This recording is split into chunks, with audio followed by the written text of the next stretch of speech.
Hello students, in the previous video I have told you that what is the Reformation and who are some reformers who opposed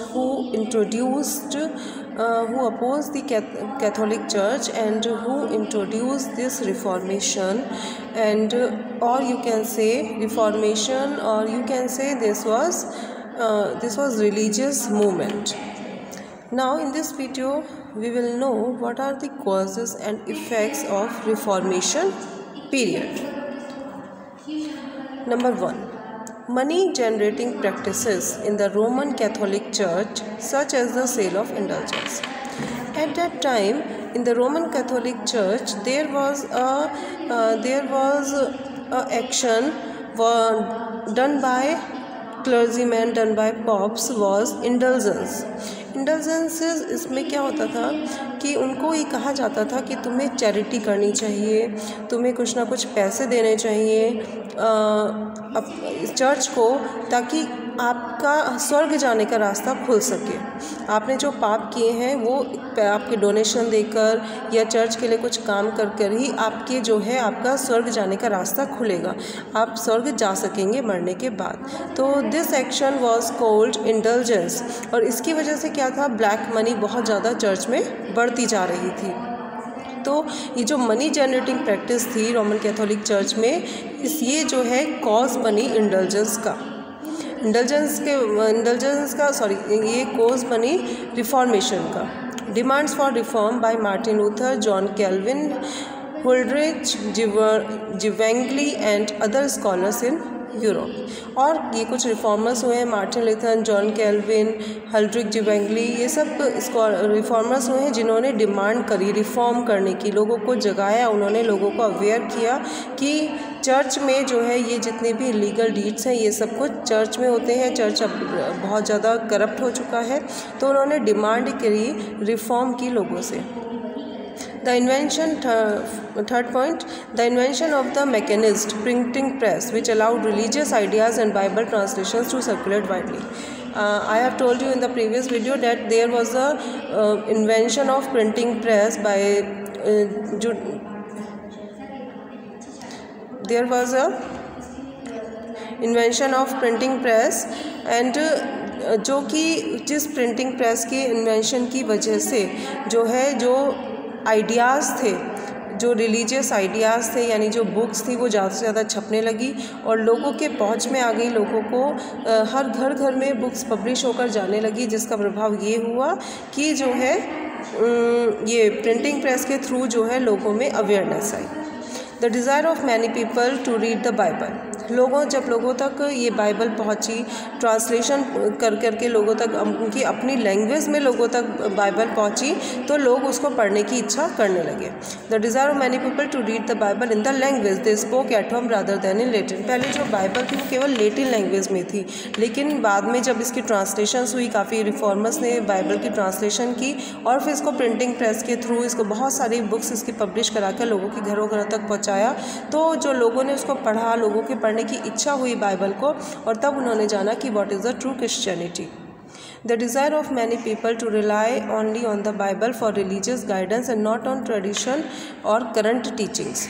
फिर जब लोगों ने Bible पढ़ा, उसको समझा, उस पर विश्वास किया, तो लोगों की ये भी इच्छा हुई कि उसी बाइबल पर वे रिलाई होने लगे, उस बाइबल को उन्होंने ट्रस्ट किया, और साथ ही उन्होंने रिलीजियस गाइडेंस के लिए बाइबल को ही अपना आधार बनाया, और बाइबल को पढ़कर उन्होंने जाना कि what is the religious guidance. और उसके बाद उन्होंने जो ट्रेडिशन चला आ रहा था और जो करंट टीचिंग थी, जो पॉप के द्वारा उन्हें पढ़ाया जाता था, उसको उन लोगों ने अपोज करना स्टार्ट किया। Next point, a believe that forgiveness comes only from God rather than from a combination of faith and good deeds. अब लोगों में विश्वास हो गया कि जो फॉरगिवनेस है, यानी अगर हम कुछ पाप करते हैं, कुछ गलत काम करते हैं, तो उसके लिए जो भगवान जो है वो हमें माफ़ करता है, और ये भगवान के द्वारा ही किया जाता है, ना कि rather than from a combination of faith and good, जो कि वो लोग कहते थे कि आप जो है गुड डीड्स के नाम पर वे डोनेशन इकट्ठा करते थे। तो उनको विश्वास हुआ कि भगवान जो है वैसे ही माफ़ कर देता है अगर हम कुछ अच्छे काम करते हैं, लेकिन खाली हम डोनेशन दे दें चर्च में और चर्च के लिए ही काम करें तो उससे जो है हमें माफ़ी गॉड से नहीं मिलती है। Next, the desire of ruler such as Henry VIII of England to break free from the pope and the Roman Catholic church. साथ ही कुछ रूलर्स भी ऐसे हुए जिन्होंने जो अवेयर हुए और जिन्होंने पॉप से और रोमन कैथोलिक चर्च की जितने भी उस टाइम पर गलत एक्शन चले आ रहे थे उससे उन लोगों ने क्योंकि राजा भी इन पॉप और रोमन कैथोलिक चर्च के अंडर में थे, तो उनकी भी इच्छा हुई कि we should free from the papacy, हमें फ्री हो जाना चाहिए इस पॉपेसी से और पॉप के द्वारा बनाए हुए कामों से, और हमें अलग से एक हमारी इम्पोर्टेंस है और हमें एक अलग से अपनी एग्जिस्टेंस को स्थापित करना है। तो इस तरह से कुछ रूलर्स में भी डिज़ायर आई और उन लोगों ने रिफॉर्मेशन की तरफ, रिफॉर्मेशन मूवमेंट में अपना सहयोग दिया। Effects, the emergence of Protestantism which became one of the 3 major branches of Christianity. मैंने आपको लास्ट वीडियो बताया था कि ये जो था Protestantism, Protestant reformation, we know the reformation means Protestant reformation, और प्रोटेस्टेंटिज्म का उसमें जन्म हुआ। प्रोटेस्टेंटिज्म एक नई संस्था जो है उसमें इंट्रोड्यूस हुई और जो कि क्रिश्चियनिटी की 3 मेन ब्रांचेस में से एक बन गई, और 2 मेन ब्रांचेस थी Roman Catholicism and eastern Orthodox थी। इसके बारे में आपको बहुत ज़्यादा एक्सप्लेन करने की ज़रूरत नहीं है क्योंकि जो आपके एग्ज़ाम है वो इसके बारे में कुछ नहीं पूछा जाएगा। The establishment of many Protestant churches, groups and movements including Lutheranism, Calvinism, Anglicanism, the Society of Friends। और जब ये प्रोटेस्टेंट रिफॉर्मेशन स्टार्ट हुआ, प्रोटेस्टेंट रेवोल्यूशन स्टार्ट हुआ, तो उससे काफ़ी सारे प्रोटेस्टेंट चर्चेस बने, ग्रुप्स और मूवमेंट्स भी स्टार्ट हो गए, जिसमें कि मूवमेंट्स थे लूथेरनिज्म जो कि मार्टिन लूथर द्वारा स्टार्ट हुआ, इस तरह से कैल्विनिज्म और एंग्लिकैनिज्म, ये इन लोगों के, and the society of friends also known as Quakers. ये सबके नाम के आधार पर ही, जैसे मार्टिन लूथर के नाम पे लूथरनिज्म बना, फिर कैल्विन के नाम पर कैल्विनिज्म हुआ, एंग्लिकैन के नाम पर एंग्लिकैनिज्म हुआ। तो उन लोगों ने अपने अपने मूवमेंट्स बनाए, अपने अपने ग्रुप्स बनाए और उन्होंने लोगों को अवेयर करने का काम स्टार्ट किया। Translation of the Bible into German, French, English and other language. मैंने आपको बताया था कि ट्रांसलेशन प्रिंटिंग प्रेस के थ्रू और रिफॉर्मर्स ने बाइबल की ट्रांसलेशन डिफरेंट लैंग्वेज में करनी स्टार्ट कर दी, और वो ट्रांसलेशन जर्मन में हुई, फ्रेंच में हुई, इंग्लिश और अदर लैंग्वेजेस में हुई, ताकि सभी कॉमन मैन तक वो बाइबल पहुँची और उन लोगों ने उसको रीड किया। The Counter Reformation, a movement with the Roman Catholic Church to reform and revive itself। एक और काउंटर रिफॉर्मेशन उस टाइम पर स्टार्ट हुआ, ये भी एक मूवमेंट था जो कि लोगों को बाइबल के थ्रू अवेयर करने का काम करता था कि आपको जो है अवेयर होना है, आपको इन सब फैली हुई जितनी भी ट्रेडिशनल बेकार की चीज़ें हैं इन सब से रिफॉर्म होना है, इन सब से रिवाइव करना है, आपको एक नए तरह से अपनी थिंकिंग को करना है। Improve training and education for some Roman Catholic priest.